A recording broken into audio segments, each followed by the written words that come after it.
Hello friends, मैं जुलेखा आप सभी का स्वागत करती हूँ अपने इस चैनल पे।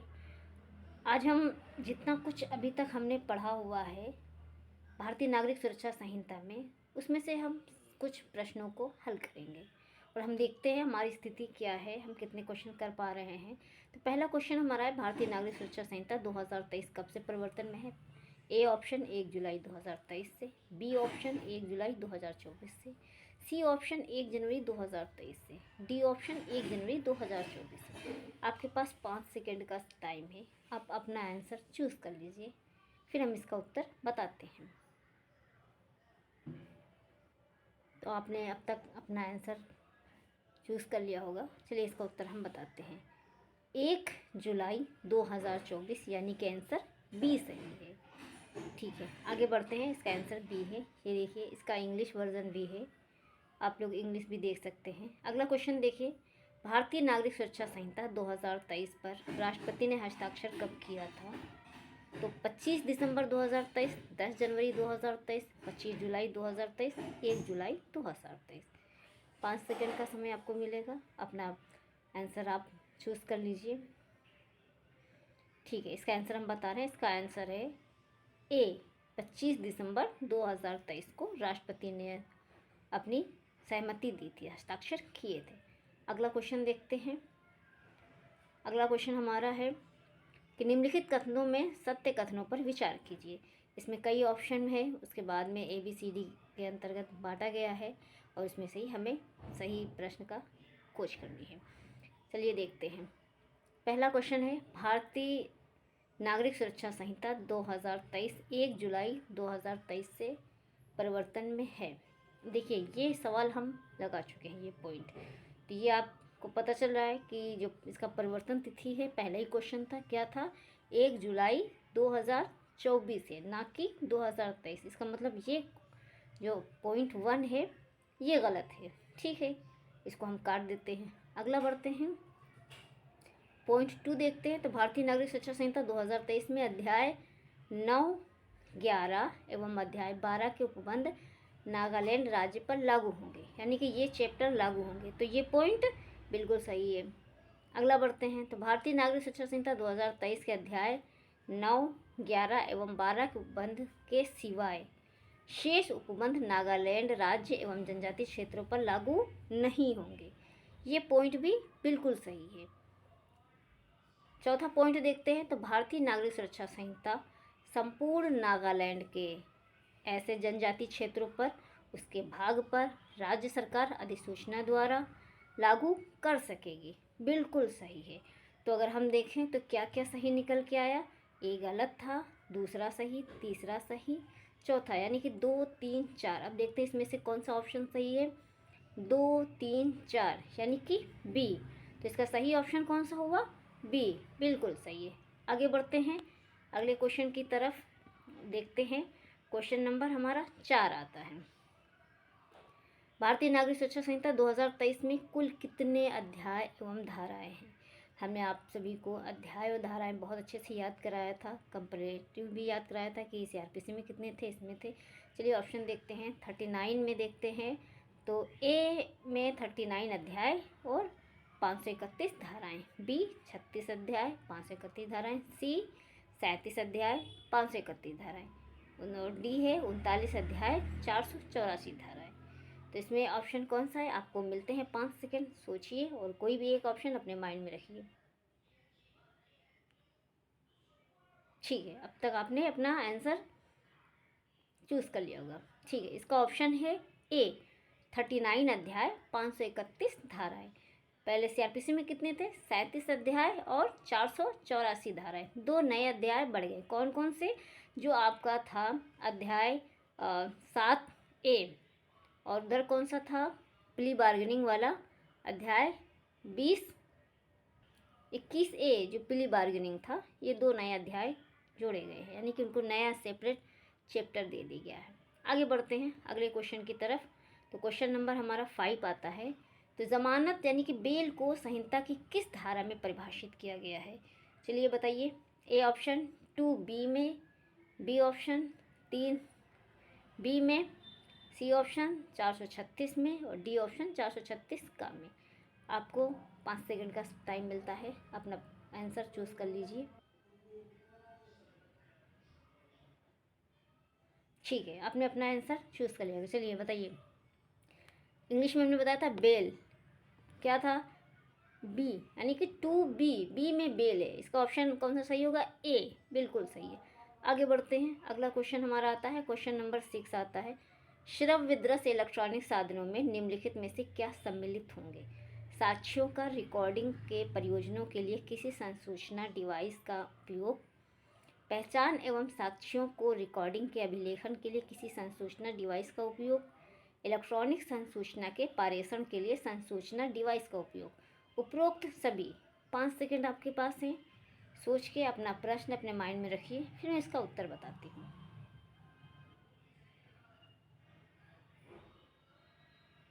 ठीक है, अब मैं इसका उत्तर बताती हूँ क्या है। इसका उपरोक्त सभी, डी ऑप्शन जाएगा। क्यों? क्योंकि जो श्रव्य दृश्य इलेक्ट्रॉनिक साधनों में बताया गया था, साक्ष्यों का रिकॉर्डिंग परियोजना के लिए जो संसूचना डिवाइस था वो भी आता है, पहचान एवं साक्ष्य को रिकॉर्डिंग के अभिलेखन के लिए भी तैयार करने ये भी आता है, इलेक्ट्रॉनिक संसूचना के पारेषण के लिए जो संसूचना डिवाइस का उपयोग है, यानी कि उपरोक्त सभी, ये डी होगा इसका सही आंसर। आगे बढ़ते हैं अगले क्वेश्चन की तरफ। क्वेश्चन नंबर हमारा 7 है, क्या है देखते हैं, निम्नलिखित में से कौन सही सुमेलित युग्म नहीं है? ए ऑप्शन देखते हैं, तो ए में है श्रव्य दृश्य इलेक्ट्रॉनिक साधन धारा 2A में, बी जमानत धारा 2B में, जमानत पत्र धारा 2D में, इलेक्ट्रॉनिक संसूचना धारा 2 जा में। अब देखिए, अभी हमने आपको जैसे बताया था, याद होगा, ए में आपका इलेक्ट्रॉनिक रिकॉर्ड के बारे में बताया गया था, तो ए तो बिल्कुल सही है। श्रव्य दृश्य इलेक्ट्रॉनिक साधन, हमें कौन सा युग्म सम्मिलित नहीं है उसे खोजना है, तो यानी कि ए तो बिल्कुल भी नहीं है, ए तो सही है। बी में क्या है? बी में बेल, ऊपर हम पढ़ चुके हैं, ये भी बिल्कुल सही है। और बेल बॉन्ड भी हमने डी में पढ़ा था, ये भी सही है। तो यानी कि कौन सा ऑप्शन आएगा? डी, इलेक्ट्रॉनिक संसूचना धारा 2 जा में परिभाषित नहीं है, ये गलत है। तो हमारा इस प्रश्न के हिसाब से सही जवाब कौन सा होगा? 2। ये इसका जो सही जवाब होगा वो डी होगा। आगे बढ़ते हैं अगले क्वेश्चन की तरफ। अगला क्वेश्चन है हमारा, भारतीय नागरिक सुरक्षा संहिता 2023 की किस धारा के अंतर्गत इलेक्ट्रॉनिक संसूचना परिभाषित है? तो इसका ऑप्शन है, ए में है 2 झा, बी में है 2 अंगा, सी में है 2 अढ़ा और डी में है 2 टा। 5 सेकंड का टाइम है, आप देखिए और बताइए। तो इसका सही जवाब अगर हम देखें तो इसमें जो इलेक्ट्रॉनिक संसूचना परिभाषित है, तो 2A में, यानी कि 2I में, 2 झा में इलेक्ट्रॉनिक संसूचना को परिभाषित किया गया है। अगले क्वेश्चन की तरफ हम बढ़ते हैं। क्वेश्चन नंबर 8 है। 8 हमारा हो गया था, क्या पूछा था इसमें? इलेक्ट्रॉनिक कम्युनिकेशन पूछा गया था, तो 2I हमने इसको देख लिया था। आगे बढ़ते हैं, निम्नलिखित में से कौन इलेक्ट्रॉनिक डिवाइस में सम्मिलित नहीं है? इलेक्ट्रॉनिक डिवाइस के अंतर्गत क्या क्या नहीं आता है, हम देखते हैं। तो देखिए, इसमें देखते हैं सबसे पहले, तो ये क्वेश्चन हमारा है, टेलीफोन, मोबाइल फ़ोन, कंप्यूटर, श्रव्य दृश्य प्लेयर या कैमरा, मॉनिटर, अन्य बेतार दूरसंचार डिवाइस। ये हमारे ऑप्शन हैं। आपका जो भी उत्तर है आप इसको पसंद चूज़ कर लीजिए। सही जवाब बताते हैं 5 सेकंड के बाद।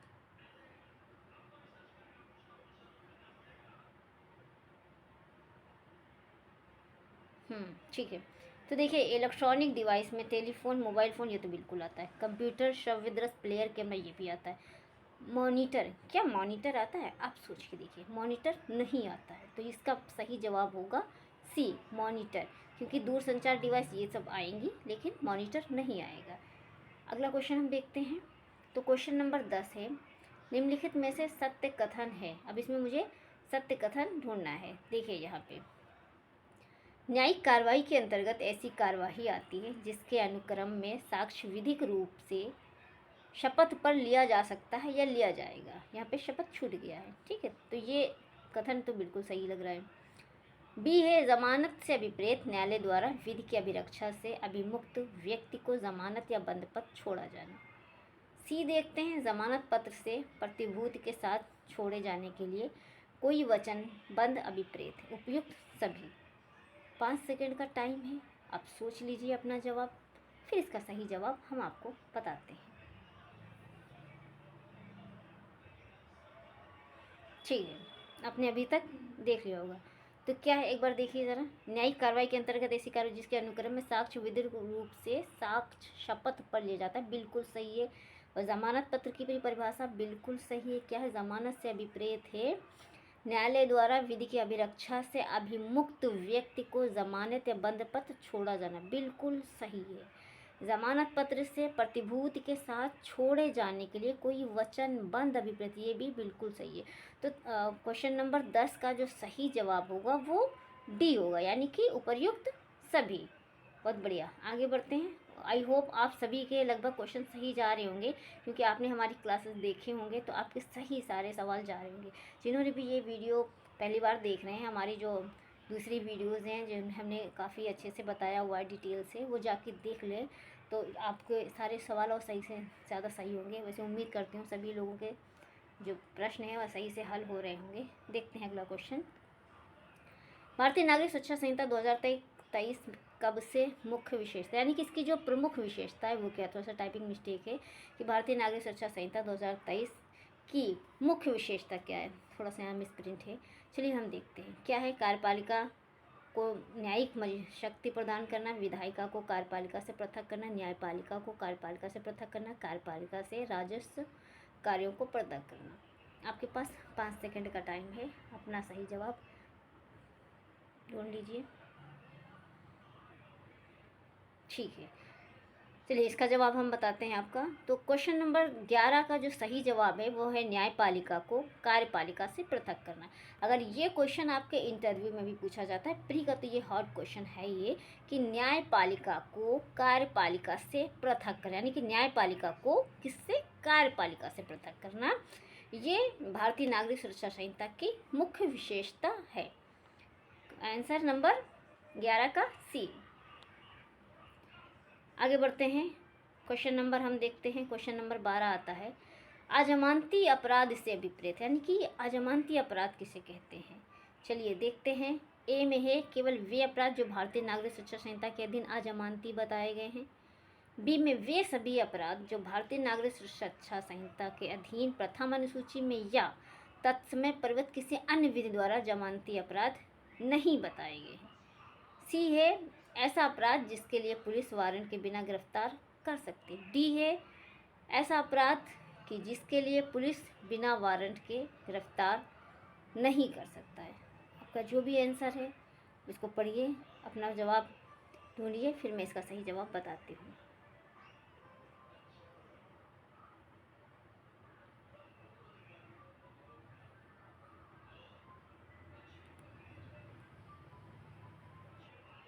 तो इसका सही जवाब आपको पता चल गया होगा, इसका सही जवाब है बी, यानी कि वे सभी अपराध जो भारतीय नागरिक सुरक्षा संहिता के अधीन प्रथम अनुसूची में या तत्समय प्रवृत्त किसी अन्य विधि द्वारा जमानती अपराध नहीं बताए, यानी कि जिनको जमानती बताया गया है वे अपराध जमानती हैं, और जिनको नहीं बताया गया है कि ये अपराध जमानती नहीं है, मीन्स वे अपराध कैसे माने जाएंगे, वे अजमानती अपराध की श्रेणी में आएंगे, यानी कि ये अजमानती अपराध की परिभाषा होगी।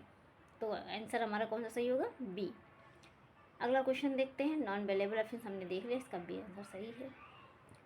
अब अगले क्वेश्चन है हमारा, क्वेश्चन नंबर 13 है, कथन और कारण से संबंधित है। तो कथन कह रहा है कि न्याय विधि का उद्देश्य अपराधों को, यानी कि अपराधियों को दंडित करना है।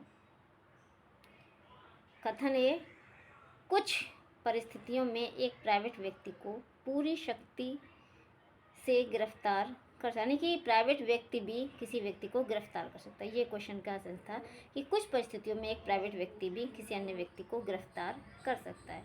ए हमारा है, ए आर दोनों सही है, आर ए का सही स्पष्टीकरण नहीं है। ए आर दोनों सही है, आर ए का सही स्पष्टीकरण नहीं है। ए सही है परंतु आर गलत, डी है ए गलत है परंतु आर सही है। आपका आंसर आप अपना सेलेक्ट कर लीजिए। आपने अपना प्रश्न, अपना उत्तर ढूंढ लिया होगा। चलिए बताते हैं, इसका आंसर जो है वो है बी। ए और आर दोनों सही है परंतु ये स्पष्टीकरण नहीं है एक दूसरे का, आर ए का सही स्पष्टीकरण नहीं है। इसका आंसर बी है, क्योंकि न्याय विधि का उद्देश्य क्या है, अपराधियों को दंडित करना, बिल्कुल सही है। और कुछ परिस्थितियाँ सीआरपीसी में ऐसी बताई गई जहाँ पे प्राइवेट व्यक्ति भी किसी अन्य व्यक्ति को गिरफ्तार कर सकता है। आगे बढ़ते हैं, अगला क्वेश्चन आते हैं। क्वेश्चन नंबर आता है 14 में, गलत उत्तर बताइए। यहाँ पे हमें गलत उत्तर ढूंढना है। तो भारतीय नागरिक सुरक्षा संहिता के अधीन जांच न्यायालय के द्वारा की जाती है, बिल्कुल सही है। जांच आरोप विरचित करने के बाद की जाती है, क्या ये सही है? इसको रोकिए। जांच आरोप विरचित करने के पूर्व की जाती है। डी है जांच मजिस्ट्रेट द्वारा की जाती है। तो देखिए, जांच न्यायालय द्वारा की जाती है, बिल्कुल सही है। जांच आरोप विरचित करने के बाद की जाती है, गलत है। आपने अगर हमारे लेक्चर देखे होंगे तो उसमें हमने आपको बहुत ही डीप में बताया था जांच के बारे में और विचारण के बारे में। तो यानी कि क्वेश्चन इसका बी गलत है। और जांच आरोप विरचित करने के पूर्व की जाती है, बिल्कुल सही है। जांच किसके द्वारा की? तो मजिस्ट्रेट द्वारा, यानी कि इसका जो सही उत्तर होगा वो बी होगा। आगे बढ़ते हैं, क्वेश्चन नंबर 15 की तरफ आते हैं। तो यहाँ पे है, भारतीय नागरिक सुरक्षा संहिता के अंतर्गत जांच को जारी की जाती है, यानी कि जांच किसके द्वारा की जाता है? तो केवल मजिस्ट्रेट के द्वारा, पुलिस अधिकारी द्वारा, सत्र न्यायालय द्वारा, या मजिस्ट्रेट या न्यायालय द्वारा। 15 का जो सही जवाब है वो डी है, क्योंकि जांच किसके द्वारा होती है? मजिस्ट्रेट या न्यायालय द्वारा। बहुत बढ़िया। आगे बढ़ते हैं, क्वेश्चन नंबर 16 पे आते हैं। तो संज्ञेय अपराध में पुलिस अधिकारी क्या कर सकता है? देखिए यहाँ पे, तो 16 का जो सही आंसर है हम देख लेते हैं क्या है। प्रश्न है, संज्ञेय अपराध में पुलिस अधिकारी आरोपी को वारंट के बिना गिरफ्तार नहीं कर सकता है। यहाँ पे हमें सही ऑप्शन देखना है। आरोपी को वारंट के बिना गिरफ्तार कर सकता है, आरोपी को रिमांड आदेश के बिना तुरंत हिरासत में रख सकता है, आरोपी को मजिस्ट्रेट के समक्ष प्रस्तुत करना आवश्यक नहीं समझता है। अब बताइए इसका जो सही जवाब है वो क्या होगा? जल्दी से आप ढूंढिए। तो इसका सही जवाब है संज्ञेय अपराध में बी, आरोपी को वारंट के बिना गिरफ्तार किया जा सकता है। कौन करेगा? तो पुलिस अधिकारी, यानी कि अगर संज्ञेय अपराध हुआ है तो वहाँ पे पुलिस अधिकारी को अधिकार होता है कि वो वारंट के बिना उसे गिरफ्तार कर सकता है। Answer number B. आगे बढ़ते हैं अगले क्वेश्चन की तरफ। क्वेश्चन नंबर 17 आता है। इसमें हमें जो है जो क्या देखना है कि निम्नलिखित युग्म में से कौन एक सुमेलित नहीं है, यानी कि कौन जो है मैचिंग नहीं है, उसको हम देखना है। तो पुलिस रिपोर्ट धारा 2(1) ना में परिभाषित है, संज्ञेय अपराध 2(1) छा में, जमानती अपराध 2(1) खा में, और अपराध की परिभाषा 2(1) था में। चलिए इसको सेलेक्ट कीजिए अपना आंसर। तो इसका जो सही जवाब है वो क्या है? पुलिस रिपोर्ट ना में, बिल्कुल सही है। संज्ञेय अपराध छा में, ये भी सही है। जमानती अपराध 2(1) बी में क्या था? बेल हमने आपको बताया था। तो यानी कि इस हिसाब से सुमेलित क्या नहीं है? सी नहीं है, सी बिल्कुल गलत है। तो इस क्वेश्चन के हिसाब से सी सही है, तो सही जवाब सी होगा। मैचिंग ये नहीं कर रहा है, सी आ रहा है। अगला क्वेश्चन देखते हैं, क्योंकि पुलिस रिपोर्ट 2(1) में है, कॉग्निजेबल ऑफेंस 2(1) में हमने बताया था। बेलेबल ऑफेंस कहाँ पे है? ये 2(1) में नहीं है। और ऑफेंस हम देखते हैं तो ऑफेंस भी बिल्कुल सही है, 2(1) में है, यानी कि आंसर सी क्वेश्चन के अकॉर्डिंग सही है। अगले क्वेश्चन है कि कौन सी प्रक्रिया न्यायिक प्रक्रिया है? अन्वेषण कौन करता है? पुलिस करता है। जांच एवं अन्वेषण, तो जांच तो न्यायिक है, अन्वेषण है, तो यानी कि ये भी सही नहीं होगा। जांच एवं विचारण, और डी क्या है? विचारण एवं अन्वेषण। अन्वेषण तो पुलिस करता है, विचारण कोर्ट। तो यानी कि इसमें जो सटीक और सबसे सही जवाब है वो है सी, सी सही है। इसका सही जवाब होगा 18 का सी। आगे बढ़ते हैं अगले क्वेश्चन की तरफ। क्वेश्चन हमारा 19 है कि कौन सा कथन सत्य नहीं है? जांच मजिस्ट्रेट द्वारा की जाती है, बिल्कुल सही। जांच एक न्यायिक कार्रवाई नहीं है, तो ये तो गलत है, क्योंकि जांच तो एक न्यायिक कार्रवाई है। अगला देखते हैं, जांच का उद्देश्य कुछ तथ्यों की सत्यता एवं असत्यता को सुनिश्चित करना, बिल्कुल सही है। डी कहता है आपराधिक मामलों का द्वितीय चरण जांच है, तो यानी कि ये सारे ऑप्शन सही है। इसका जो इस क्वेश्चन के हिसाब से जो गलत होगा वो होगा बी, जांच एक न्यायिक कार्रवाई नहीं, क्योंकि जांच न्यायिक कार्रवाई होती है। तो 19 के जो हमारा ऑप्शन के अकॉर्डिंग सही जवाब है वो है बी, 19 का बी। आगे बढ़ते हैं तो अगला क्वेश्चन हम आते हैं 20। किसी अपराध का अन्वेषण किया जाता है, अन्वेषण पूछ रहा है किसके द्वारा? पुलिस अधिकारी द्वारा, बिल्कुल सही है। कार्यपालिका दंडाधिकारी द्वारा, तहसीलदार द्वारा, न्यायिक दंडाधिकारी द्वारा। तो कौन सा ऑप्शन है? बिल्कुल आप सभी लोग ए लगाए होंगे। हाँ, तो बिल्कुल सही है, क्योंकि अन्वेषण का कार्य कौन करता है? पुलिस करती है। बहुत बढ़िया। आगे बढ़ते हैं। कौन सा कथन सही है? समन मामला वह है जो वारंट मामला नहीं है। चलिए, भी सही है। समन मामला वह है जिसमें जमानत की आवश्यकता नहीं है।